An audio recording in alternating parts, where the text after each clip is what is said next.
오늘 우리가 함께 볼 말씀은 우리들의 치료자 마가복음 5장 1절에서 20절 말씀입니다. 다 같이 요절 읽으시고 말씀 보겠습니다. 시작.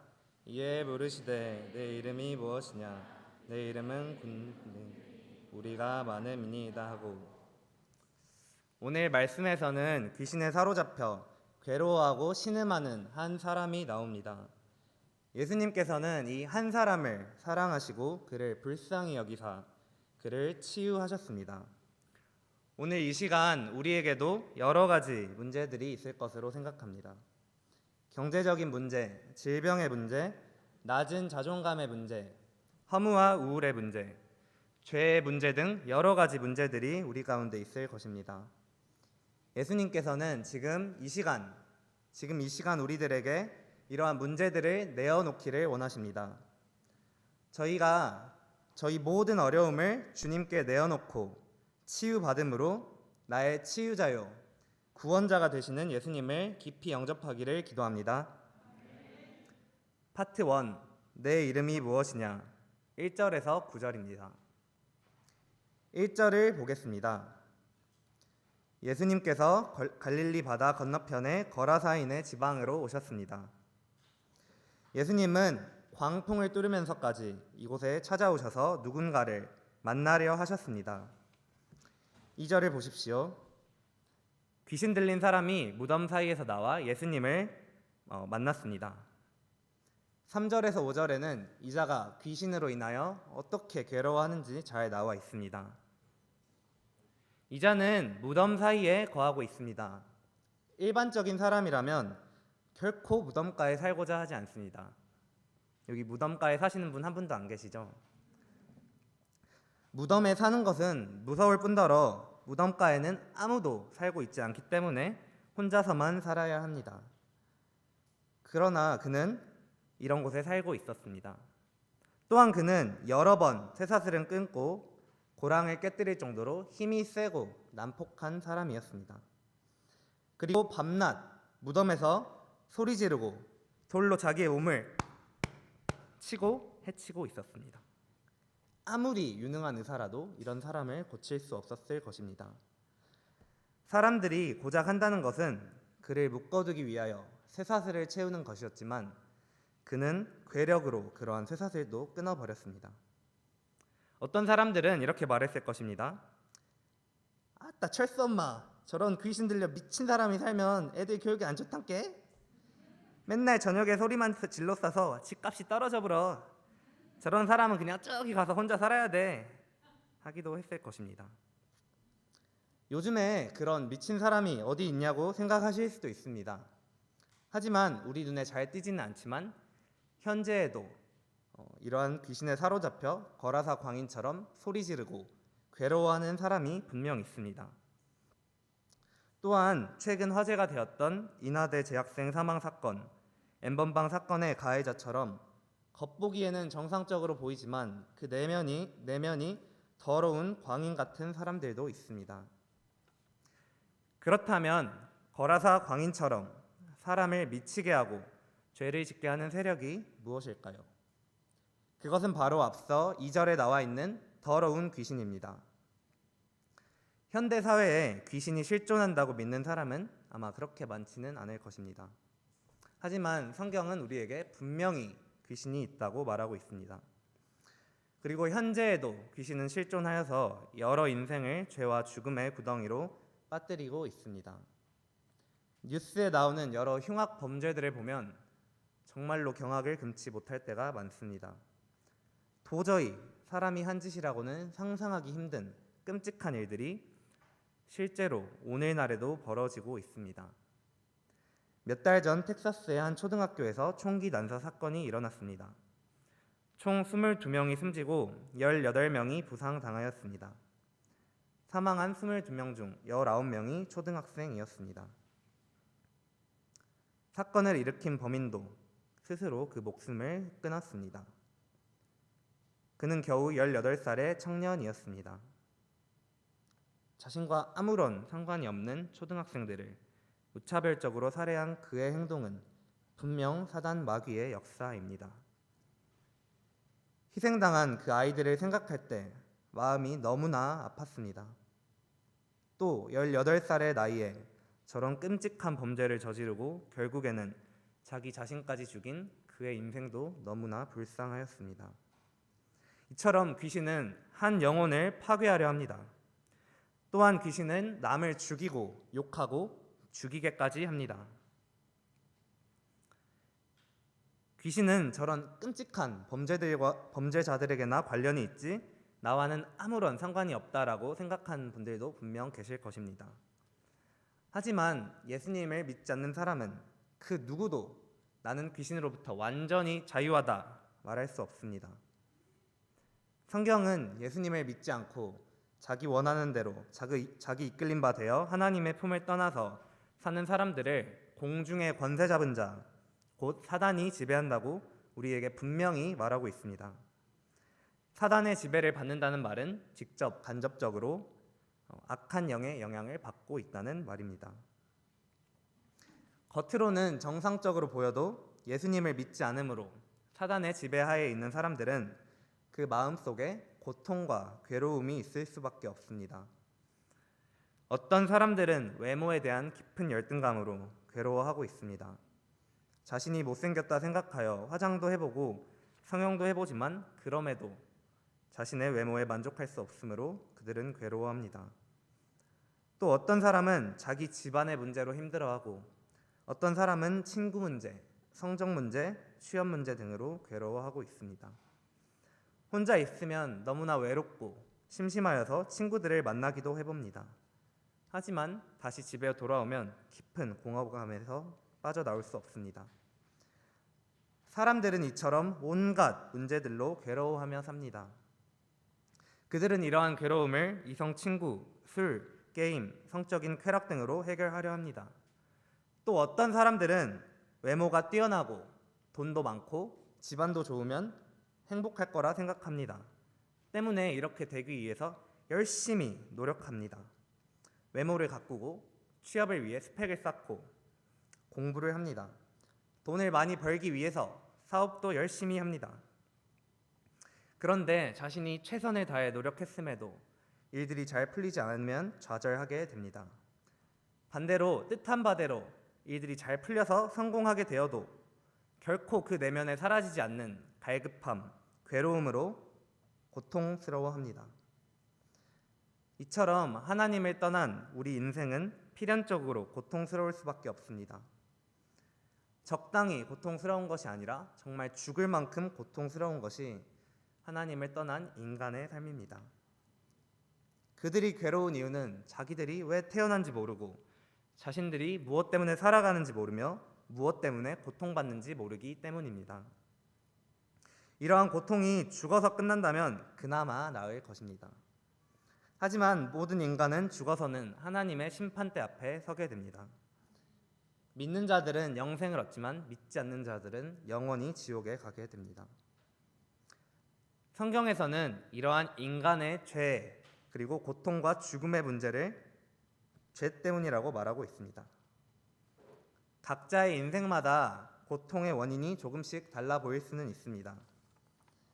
하지만 그 근본적인 원인은 사단의 유혹에 빠져서 짓는 죄입니다. 죄 때문에 우리 인간은 괴로워하고 결국에는 죽게 되는 것입니다. 에베소서 6장 12절은 같이 읽어보실까요? 시작. 우리의 신은 혈과 육에 대한 것이 아닙니다.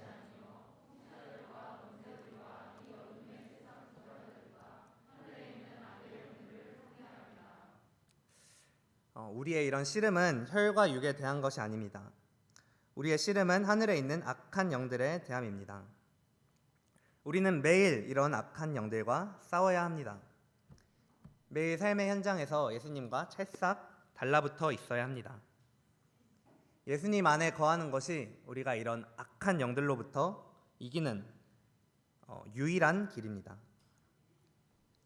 예수님은 귀신 들린 그자를 불쌍히 여기시고 그에게 다가가셨습니다. 그러나 거라사 광인은 예수님이 오신 게 달갑지만은 않았습니다. 7절을 보십시오. 지극히 높으신 하나님의 아들 예수여, 나와 당신이 무슨 상관이 있나이까? 당신께 구하노니 나를 괴롭게 하지 마옵소서! 그는 소리 질렀습니다. 저도 너무 괴롭네요. 그는 예수님을 보고 무척 괴로워하였습니다. 그가 왜 이토록 괴로워하는 것일까요? 8절을 다 함께 읽어보겠습니다. 시작. 이는 예수께서 이미 그에게 이르시기를 더러운 귀신아 그 사람에게서 나오라 하셨습니다. 귀신은 예수님이 하나님의 아들인 것을 귀신같이 알아차렸습니다. 그러나 예수님께서 그 사람에게서 나오라 말씀하심으로 괴로워하였습니다. 이처럼 귀신은 예수님과 관계성 맺는 것은 물론 예수님의 그 존재 자체만으로도 괴로워합니다. 예수님은 마지막의 때에 귀신들을 멸망시키실 분이시기 때문입니다. 우리 중에서도 예수님과 관계성 맺는 과정이 괴로운 사람이 있을 것입니다. 그러나 예수님과 관계성 맺는 것을 괴로워하는 것은 귀신의 특성입니다. 우리 중에 예수님과 관계성 맺는 과정, 즉 예배하고 기도하고 찬양하는 것이 너무나 괴로운 사람이 있다면 회개하시고 주님께 나아오시기를 기도합니다. 주님께서는 자신을 만나고자 하는 자를 결코 저버리지 않는 은혜의 주가 되시는 분이시기 때문입니다. 다 함께 9절을 읽으시겠습니다. 시작. 물으시되 내 이름이 무엇이냐 이르되 내 이름은 군대니 우리가 많음이니이다 하고 예수님은 그에게 네 이름이 무엇이냐 물어보셨습니다. 일반적으로 내 이름이 무엇이냐 질문을 받으면 저는 문예찬입니다. 저기 계신 목자님은 저는 박다윗입니다. 처럼 자신의 이름을 말하는 것이 일반적일 것입니다. 그러나 그에게서 들려오는 대답은 군대였습니다.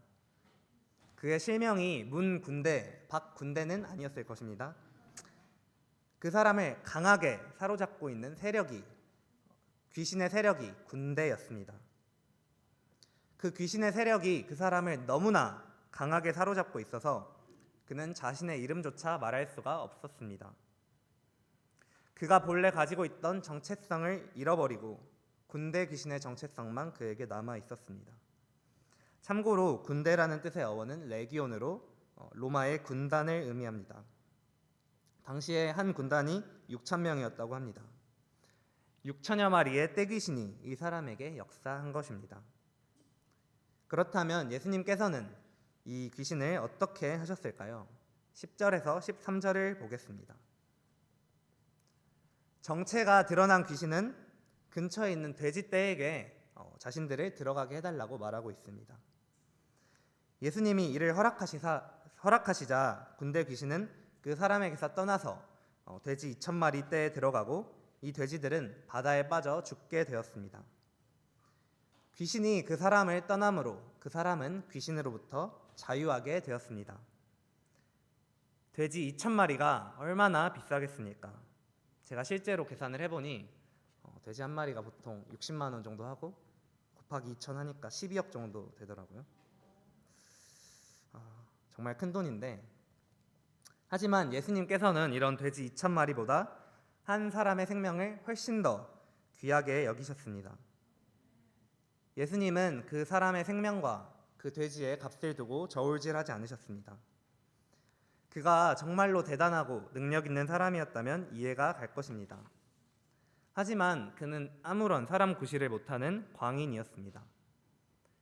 매일 소리만 지르며 남에게 피해만 주는 그저 일찍 죽는 게 더 나을 것 같은 그런 사람입니다.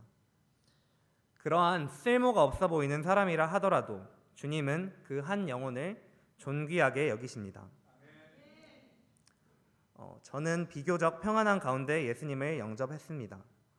하지만 어떤 사람들은 그 가진 모든 재산을 다 잃고서 예수님을 영접합니다.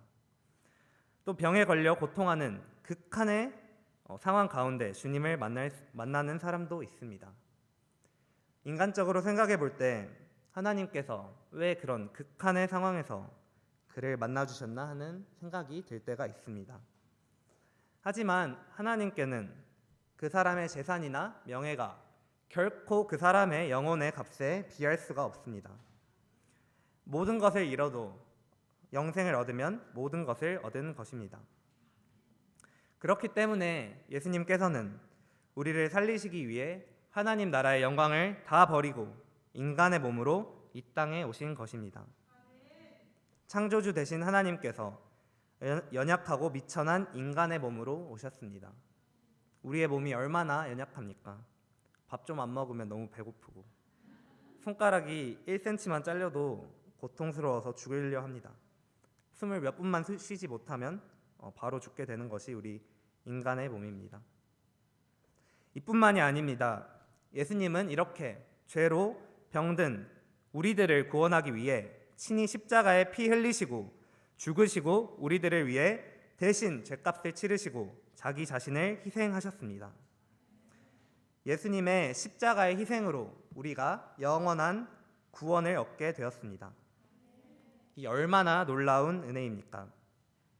우리가 이 은혜를 항상 영접하며 살 수 있기를 기도합니다.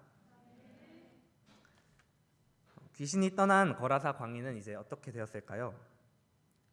15절을 다 함께 읽겠습니다. 시작.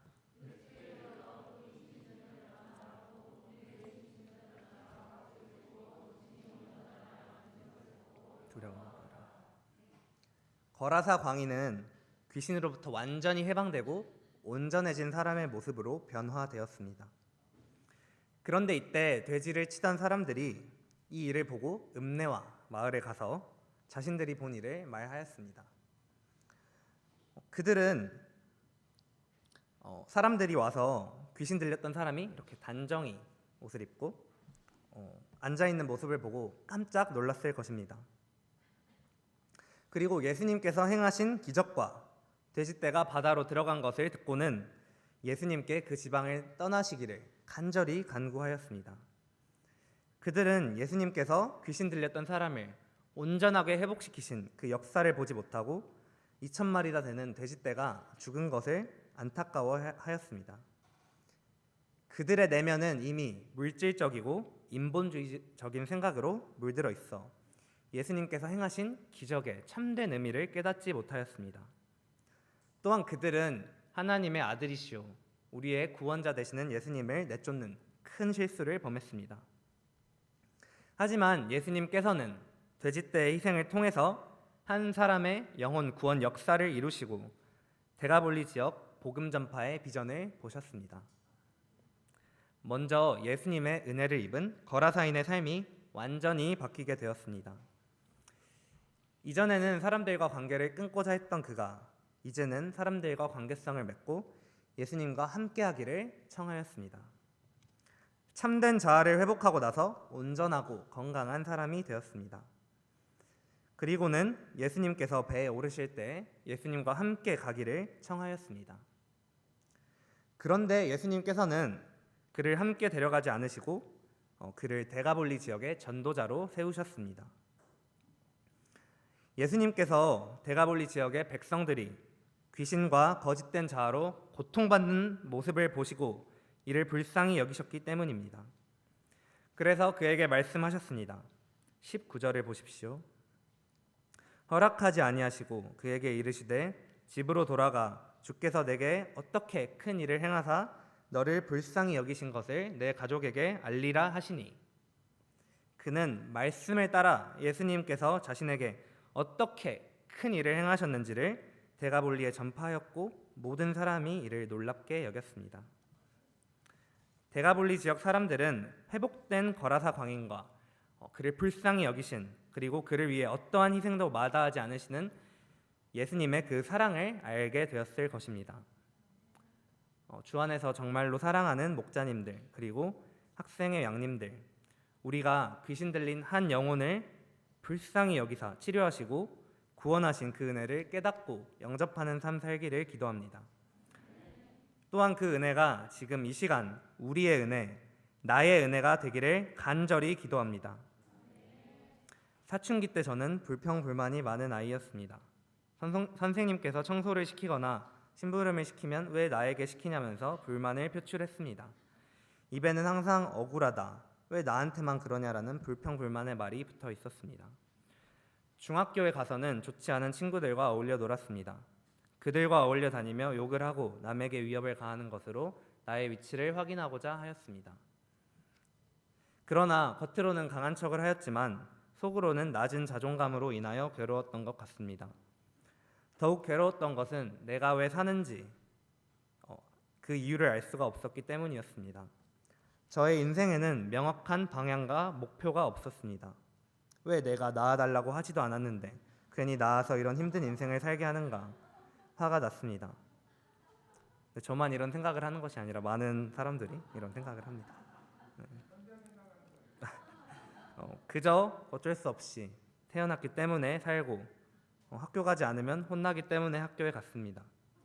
친구들과 놀고 게임하는 것이 인생의 유일한 즐거움이었습니다. 집에 가서는 하루 종일 인터넷을 하는 삶을 살았습니다. 물론 제가 거라사 광인처럼 몸을 해치고 쇠사슬을 끄는 적은 없습니다. 하지만 인생의 목표가 없어서 고통하고 절규하고 몸부림치고 있었습니다. 중학교 3학년 JBF 신년생활회를 통해서 주님은 저를 찾아오셨습니다. 기도를 통해 나의 모든 죄를 회개하고 예수님께서 나의 구주가 되심을 영접하였습니다. 당시 거라사 광인처럼 저는 하나님을 영접하고 싶지도 않았었지만 주님께서는 일방적인 은혜로 저를 찾아오셨습니다. 예수님의 치유의 영이 저에게 임할 때 저를 괴롭히던 낮은 자존감, 분노의 문제는 완벽히 치유되었습니다. 사소한 일에도 불만을 가졌던 제가 주님을 영접한 후 샘솟는 기쁨과 감사로 살게 되었습니다. 그런즉 누구든지 그리스도 안에 있으면 새로운 피조물이라 이전 것은 지나갔으니 보라 새 것이 되었도다. 고린도후서 5장 17절 말씀처럼 저는 그리스도 안에서 완전히 새로운 피조물이 되었습니다. 길을 걸으며 보이는 하나님의 피조 세계가 너무도 놀랍고 아름다워 보였습니다. 하나님은 저의 모든 습관 하나하나까지 세밀하게 간섭을 하셨습니다. 중학교에 가서 수업을 들어본 적이 없었지만 하나님께서는 저에게 수업을 듣고자 하는 마음을 허락하셨습니다.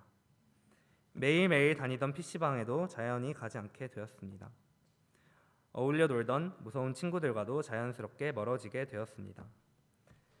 부모님과 친구들, 학교 선생님들 모두 변화된 저의 모습에 놀라워하였습니다. 이후 우간다 의료 선교 봉사를 통해 나와 아무런 상관없는 저 한 영혼을 사랑하시는 하나님의 마음을 주셨습니다. 하나님께서는 제게 의사로서 사람들의 아픈 몸을 고치고 그 영혼도 고치는 목자의 삶을 살고자 하는 꿈을 주셨습니다. 꿈을 놓고 기도하고 또 열심히 노력할 때 목표했던 대학에 진학할 수 있었습니다.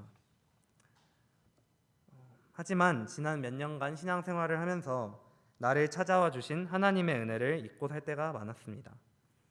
이 땅에서의 삶이 절대 전부가 아님을 알지만 마치 그것이 나의 모든 것인 마냥 살았습니다.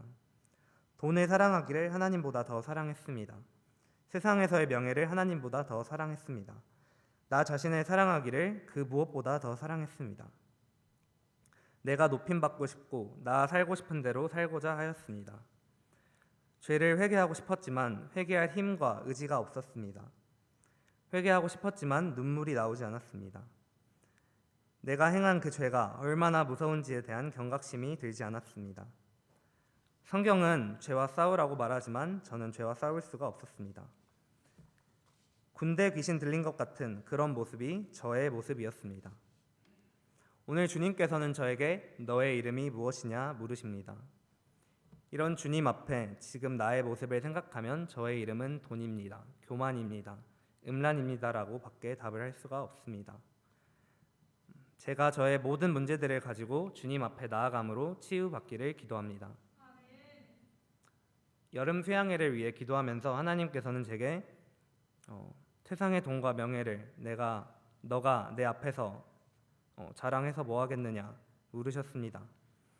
이를 통해 하나님께서는 세상의 그 어떤 부귀 영화보다도 하나님을 사랑하는 한 사람의 마음을 귀하게 여기심을 깨닫게 되었습니다. 제가 세상 그 어떤 것보다 하나님을 깊이 사랑하기를 기도합니다. 내 이름이 무엇이냐라는 주님의 물음 앞에 제 이름은 사랑하는 저는 사랑하는 주님의 아들 예찬이입니다. 라고 대답하는 삶 살기를 간절히 기도합니다.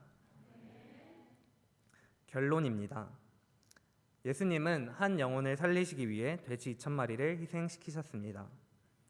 또 나의 죄를 사하시기 위해 그 목숨까지도 십자가 위에서 내어놓으셨습니다. 이 예수님께서 지금 이 시간 우리에게 내 이름이 무엇이냐 묻고 계십니다.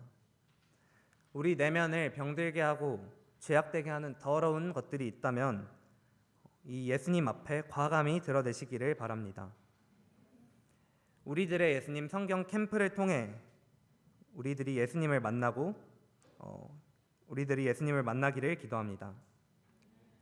예수님은 우리들을 만나고 우리들의 아픔에 동참하시고 우리들을 치유하시기를 원하십니다.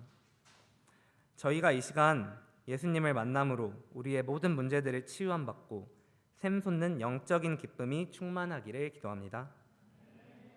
또한 다른 사람들에게 이 예수님의 크신 사랑을 전파하는 목자로 살기를 기도합니다. 다 함께 요절 읽고 기도하고 마치겠습니다. 시작. 이에 물으시되 내 이름이 무엇이냐 이르되 내 이름은 군대니 우리가 많음이니이다 하고 기도하시겠습니다. 사랑하는 하나님 아버지, 오늘 이 시간 우리에게 우예수 여름 캠프를 허락하시니 감사합니다. 주님, 이 세상을 살아가면서 우리 가운데 너무나 많은 어려움들과 아픔이 있습니다. 지금 이 자리에서 우리의 모든 문제들을 주님께 내려놓습니다. 우리의 모든 문제들을 주님께 내려놓으니 주님께서 저희를 치유하여 주시옵소서. 그리하여 우리들의 치료자 되시는 예수님, 나의 구원자이신 예수님을 깊이 영접하는 이번 여름 캠프가 되기를 기도합니다. 감사드리며 예수님 이름으로 기도합니다. 아멘.